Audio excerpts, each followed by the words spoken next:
In 37 years of covering their autumn conferences, I have rarely witnessed such a sharp contrast in the mood of the two main parties. The Prime Minister's speech was interrupted by comedian Simon Brodkin. The big theme of Theresa May's closing speech to the Conservative conference was the British dream, but it turned into a nightmare for the Prime Minister. She was thrown off her stride by a prank comedian Simon Brodkin, who handed her a P45, he said, on Boris Johnson's behalf, and her 65-minute address was marred by repeated coughing fits. Although the Tory faithful in the hall rallied behind her and helped her to struggle through to the end, the speech will be remembered for being a presentational disaster rather than for its content. There are inevitable parallels with the 2003 Tory conference speech of Ian Duncan Smith, who regularly lost his voice on set-piece occasions. Amid calls for him to resign, he survived that conference by pledging that the quiet man would now turn up the volume. His audience in Blackpool also rallied behind him. But 3 weeks later he quit after Tory MPs passed a vote of no confidence in him. A lot of Tories will now be wondering whether May will suffer the same fate. Her ordeal in the conference hall was even more painful than Duncan Smith's. He had cheerleaders strategically placed during his speech. While there will be public sympathy for May, her MPs may be less forgiving. Her speech should have been the moment when she fought back after a difficult conference and sent the Tories home with a sense of purpose and optimism. Instead, they will be wondering even more intensely about the question which hung over the conference: how long can May last? In her address, she spoke about what her government would do in the years ahead.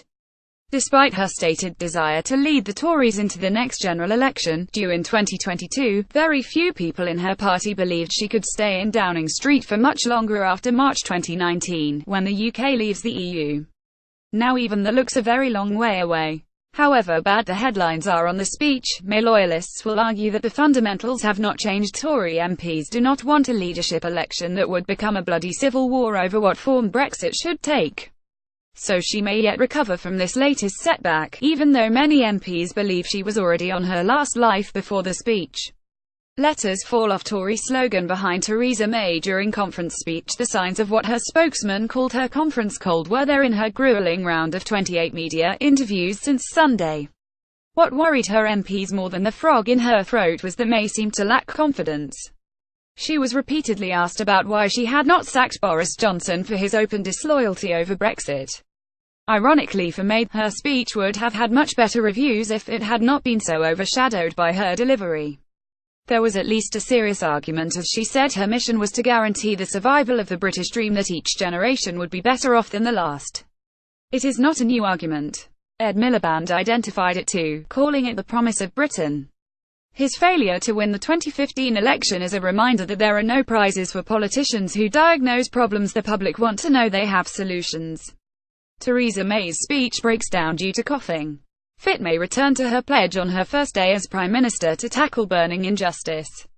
All very well, but it begs the question why so little has been done in the past 15 months.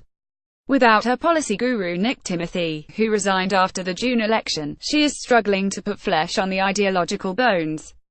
But she did revive one of his proposals, a cap on energy prices shelved since the election after clamour for a retail offer. This is meant to symbolize May's commitment to tackling the injustices of the free market system she defended as the greatest agent of collective human progress ever created, a big dividing line between her and Jeremy Corbyn. His spectre hung over this conference as the Tories struggled to decide whether to attack or ape him. Theresa May apologizes for failing to win the election outright. May's pledge for a new generation of council housing is welcome and overdue, though how quickly it will clear the 1.2 million strong waiting list remains to be seen. She described her approach as mainstream conservative, but this, her biggest announcement, was a big state solution of which Corbyn would be proud and Labour has long called for. It is further proof that Labour is winning the battle of ideas. In 37 years of covering their autumn conferences, I have rarely witnessed such a sharp contrast in the mood of the two main parties.